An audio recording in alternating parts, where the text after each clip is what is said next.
very briefly, very quickly, for anyone who has absolutely no idea, Louise, what is menopause? What causes it?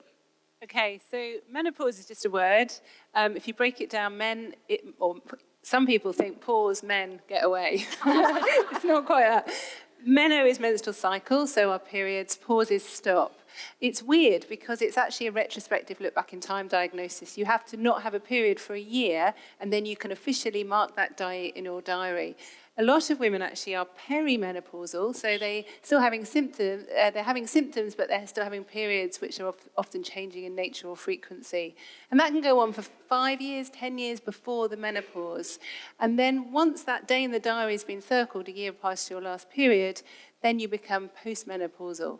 And that goes on until the day you die. And the reason it happens for most women is because the ovaries stop producing eggs, so they stop producing the associated hormones with that.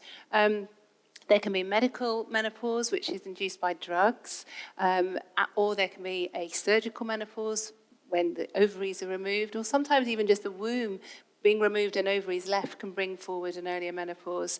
And some people go through an earlier menopause because of the treatments, but also just because maybe it runs in family, other reasons that we don't know. The average age is 51.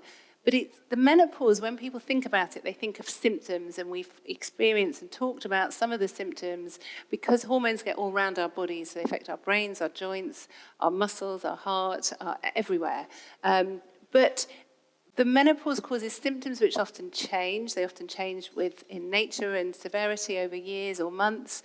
But even women who don't have any symptoms still have low hormone levels. So it's a low hormone deficiency, which will never improve unless the hormones are replaced. So some women can replace their hormones, some women can't.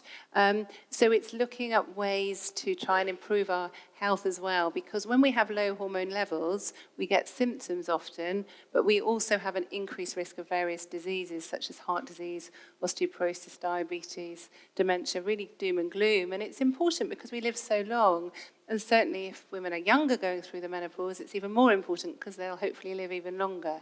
But it's something that we all go through. It's a natural process, but it can lead to problems if it's not managed properly.